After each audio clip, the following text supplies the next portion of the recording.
Deidreana Hefner wants to cut right to the chase. There's no point in hiding these mugshots.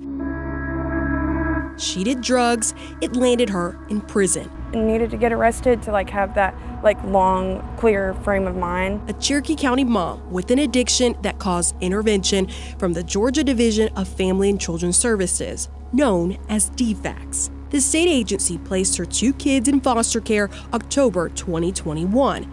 To get her kids back, Deidreana agreed to random drug screens. It's going into my 3rd year. Nearly 3 years of sobriety, except her drug tests don't show that. Flabbergasted, honestly, and I was like, how is that even possible? Hair follicle drug test results from DFAC's subcontracted labs show multiple times she tested positive for drugs. Saying that I failed drug screens, that I know I haven't used any drugs. After positive drug tests, the state has the right to ask a judge to consider terminating Deidreana's parental rights.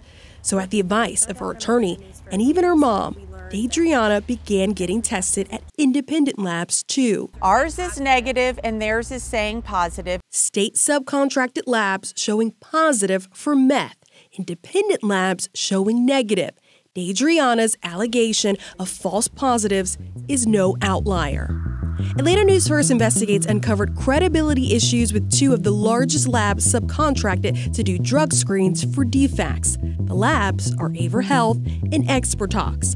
Lawsuits around the country show a history of false positive allegations. Expertox, DFACS records show their lab did not typically perform a specialized drug test called DL isomer. It would identify legal drugs like medicine versus illicit drugs. Although not required by the state, it could help minimize claims of false positives. And Aver Health?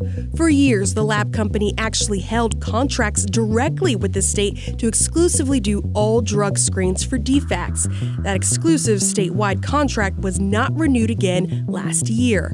This after records reveal long-standing concerns from caseworkers.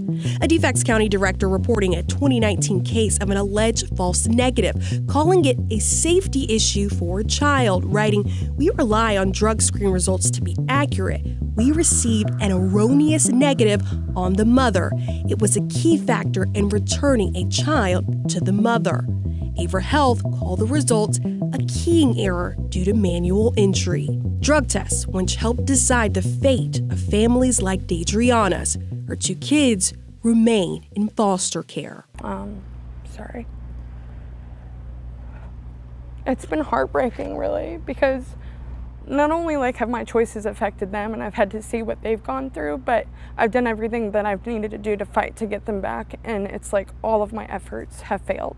All signs point to her sobriety, says peer mentor Christina Carter. So Deidreana, she is a walking miracle, 100%. The moms and the dads that they're Not only is Christina certified in addiction recovery, but she's also the co-founder of Moms Adopting Moms, a local organization that helps parents with DFACS cases get back on their feet. Case management, recovery, housing, employment. Deidreana's case hits hard for Christina because she says she's witnessed the sobriety and stability, especially after Deidreana just gave birth to a baby boy and takes care of him. Because I'm not supposed to be invested in these things emotionally, but how could you not, right? I couldn't imagine being sober and doing everything in my power and having these people who know that I'm sober and then being told that I'm not and having my kids taken away.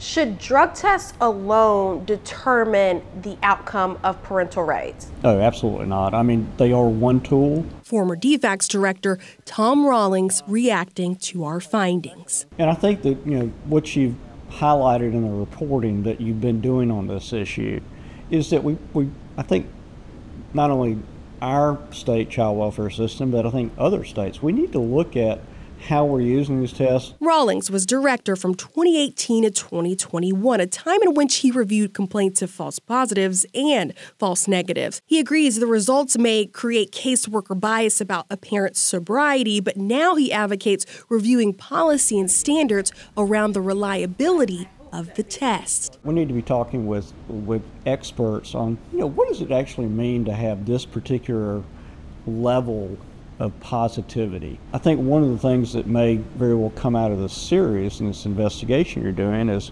we really need to be looking at how we use drug screening and how we ensure that a drug screen is not the end-all be-all. Deidreana and her family hope it's not the end-all be-all for their case either. We're willing to do whatever is necessary, but I just don't have a lot of faith in our system. I love all of my kids, and I'm never gonna stop fighting for them.